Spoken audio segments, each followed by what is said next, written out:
Over 1,000 years before A New Hope, when the Republic and Jedi Order were facing the prospect of a devastating defeat to the Sith in the new Sith Wars, a group of Jedi organized to defend the galaxy from the onslaught of the advancing New Sith Empire.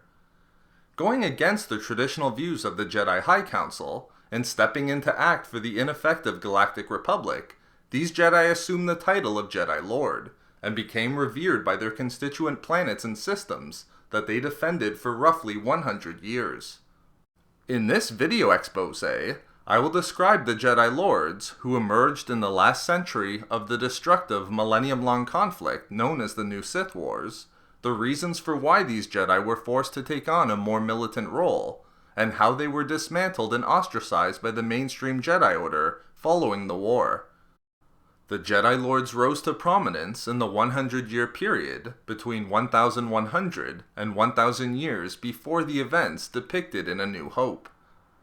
These Jedi Lords were a product of this era, an era defined by the conflict of the new Sith Wars and the rise of the new Sith Empire, coupled with the weakness of the Galactic Republic.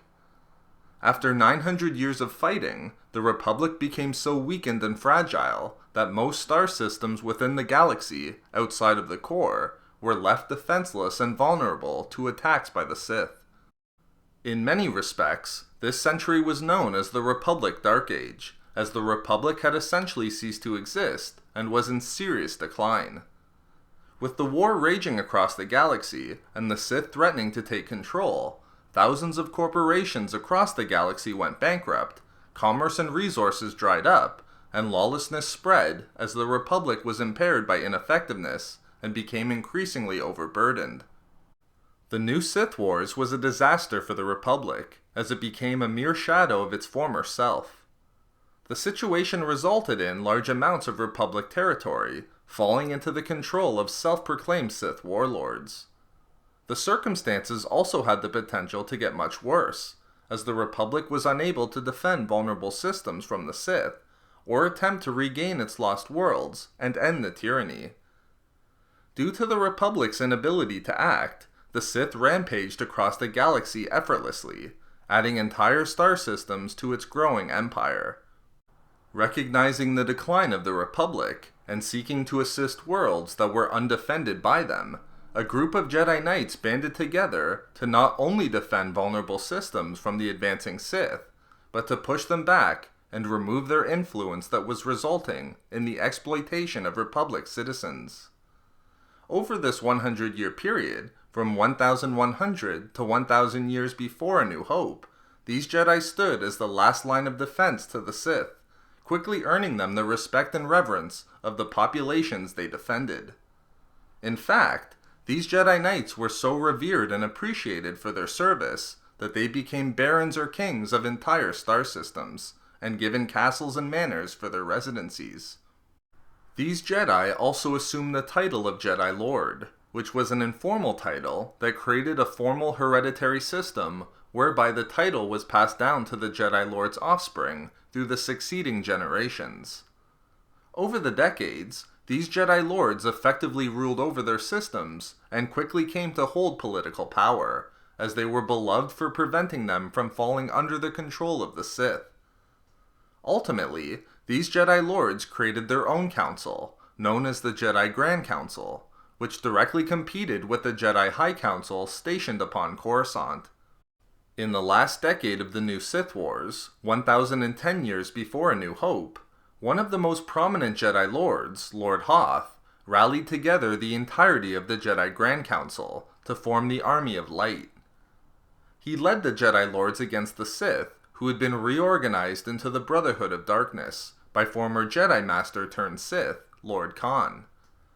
Although low in resources and soldiers, Lord Hoth was able to gather the weaponry of the Jedi Lords who were loyal to him, and led the Army of Light to resounding successes against the Sith Brotherhood, although at a heavy cost.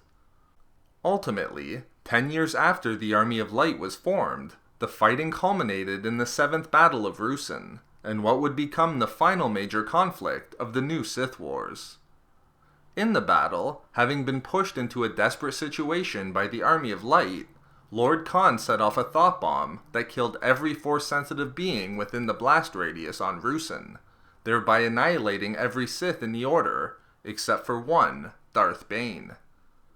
Lord Hoth was also killed in the battle, but with his final orders, Jedi Lord Farfalla and the majority of the Army of Light were able to retreat from Ruusan and carry on the Jedi Order. Following the new Sith Wars, despite the overwhelming debt that the Jedi Order and Galactic Republic owed to the Jedi Lords, the Lords that survived the 7th Battle of Ruusan, and those who fought for the Army of Light, were shunned by the mainstream Jedi Order on Coruscant. The Ruusan Reformations that were passed by the Senate after the war decommissioned the entire Army of Light, and the Jedi Order, under the direction of Grandmaster Fay Coven, dismantled all lordships, thereby stripping the Jedi Lords of their titles. Although some of the Jedi Lords survived with their titles after the Ruusan Reformations, such as the Tipo Paladins, the Jedi Lords were ostracized by the Jedi High Council as heretics and dissidents. So there we have it, the Jedi Lords who were crucial in destroying the Brotherhood of Darkness, thereby bringing victory to the Jedi Order and Republic in the new Sith Wars. We love making these videos, so why not subscribe for more fun Star Wars theories and discussions? Also, if you enjoyed the video, think about giving a like or leaving a comment. If not for me, for having everything go as planned, I think.